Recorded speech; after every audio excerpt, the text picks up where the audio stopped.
And this was the peak of Raw, ladies and gentlemen. Yeah. I won't necessarily say it went all downhill from here, but it never quite reached the same height as it did here. Yeah, this is the apex of this Raw right Yeah, here. it was. And I do want to emphasize that nothing after this was really bad. No, This certainly was not. this was it was like if this would have started Raw, this would have been a great episode of Raw. Yeah, Because this was the best thing that happened on Raw, but then everything after this was also really, really good. that's true. Yeah. Because up next we had this whole review of the Amel Neville Stardust Barrett thing, and that we actually got a really cool promo from Stardust and Barrett. Yeah. First of all, I love the whole comic book recap aesthetic of this whole thing. From what I understand, it was a better comic book movie than the new Fantastic Four. Oh my God, don't even get me started on that. But, I love that they're really taking advantage of the material and who's involved in this thing. And then, yeah, the promo from Stardust and Barrett, I really enjoyed it because, it's Barrett who's king of the ring, and Stardust, I think, referred to himself as the Cosmic Prince. And, they're pretty much saying, Stephen Amell, you're going into parts where you don't belong. And, Stardust is pretty much like, this hero will fail. And then he presents Barrett with this new robe. Now, my stream kind of cut out here. What did Barrett say? Didn't he say he's the king of the cosmos or the universe? What did Barrett say? Well, did you see the new shoulder pad cape Yeah, thing? Okay. yeah. Then Barrett just said that he was the Cosmic King now. Cosmic, that's right, Cosmic King. And then Stardust said, and Stardust, but he said Stardust in like the most high pitched, like I even kind of flinched a little bit because I'm like, man, that's off putting. So he said his name Stardust, and he did the whole kind of like, hiss thing. And so, yeah, I gotta say, for Barrett just kind of being thrust in this role, because you did tell me that there was speculation that it was originally Miz, which makes all the sense in the world to me. Barrett's done well enough, I think, in this role. It's I don't know if it's sad or it's doing its job that I'm actually anticipating this match at SummerSlam. I'm curious what Stephen Amell is going to do because of the athleticism he displayed. And again, I like the comic book recaps. With what they've been given and this just being a tag team match, I feel like they've done a really good job, I think is what I'm trying to say. So, yeah, this gets a passing grade for me thus far, and now we just have to get through SummerSlam and hope it's painless. Even enjoyable, maybe. So we'll see. I think it will be enjoyable. I'm looking forward to see what Amel can do in the ring. Yeah, you and me both, man. Yep. Definitely. Okay. Up next, though, we had our fifth match of the night and our main event of the night, technically, Nikki Bella versus Sasha Banks, and it was the NXT Women's Champion versus the WWE Divas Champion, and the match itself was pretty good if it would have had a better atmosphere. Yeah, the crowd just didn't get into it, and Sasha Banks, I mean, she mocked Nikki's, jumping jacks and push-ups, and again, she really exuded personality in this thing. I was just, Are you guys familiar, John? Are you familiar with Kayfabe News? Yes. They just posted an article. Bill O'Reilly confirmed to host TNA Slammiversary. Oh my god. Sorry, I just had to. I had to point it out because I just saw that headline and it made me laugh, and I just wanted to explain why I was laughing in the middle of a random twit wow. That's fine, brother. That's fine. Oh man. All right, but yeah, the match was good. The match was good. I enjoyed the match. Like if you would have watched the match on mute, you would have loved it. Yeah. Yeah, that's actually the perfect review right there. I also like that, Sasha Banks got the win, obviously, so that personal invested stake. And the crazy thing, too, on top of that, is that the crowd got invested during the finishing sequence. Yeah, I'm not so sure, though, if it was just the women really working their asses off or the fact that, oh, my God, it's almost over Lesnar, yay. But no, they cheered, though, because when Nikki Bella had Sasha up in the ready to hit the rack attack, the crowd was... They were kind of like, they were silent. Like, they were like, oh my God, is she going to beat Sasha Banks, like, already?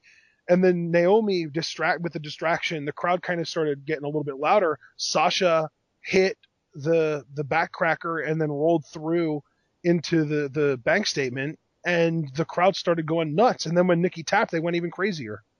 Yeah. And you know what? I like that finish, too, because I understand they want to protect Nikki as Divas champion and really make her this dominant champion. So you have Naomi get on the apron, and But you still give Sasha Banks the win. Right. Well, now that they have this match lined up for SummerSlam, though, they don't really have to protect Nikki because they're not going to just randomly put her in another match to defend the title at SummerSlam. Right.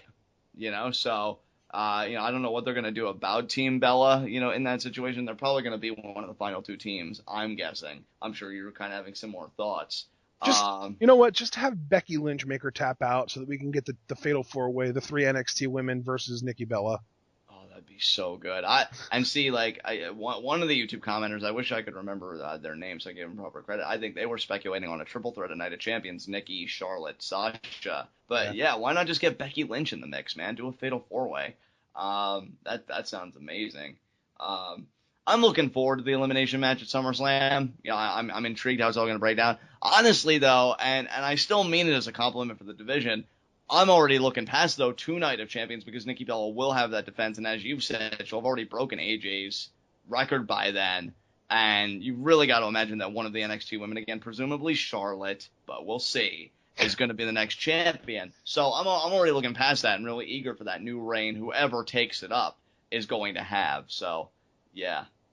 Yeah, absolutely. And since we are on the subject of NXT women and how great their work has been, now would be a good time for me to kind of let everybody know that hasn't seen yet.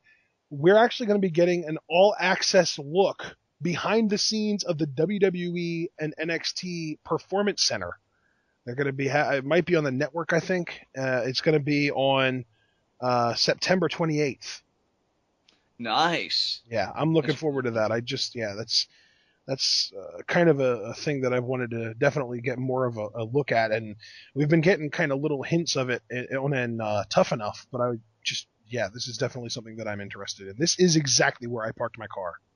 Yeah, it sounds really cool, man. I'm definitely intrigued by that, so yeah, I'll check that out, certainly. All right, after this, though, we got our main event segment of the night. Although, you know what, I will bring up, we got a PCB interview with Renee Young. Really generic, though. They pretty much just said that they were going to win and that they were going to stick together and that they were going to do it all with a little flair. Right. That's it. That's pretty much it. So now we get to Brock, Homecoming, Heyman popping a vein, and just amazingness. Yeah. I mean, Heyman, again, gift for the gab. The new maestro of the microphone since Bray's kind of fallen off, and Heyman's just been so on point, well, forever.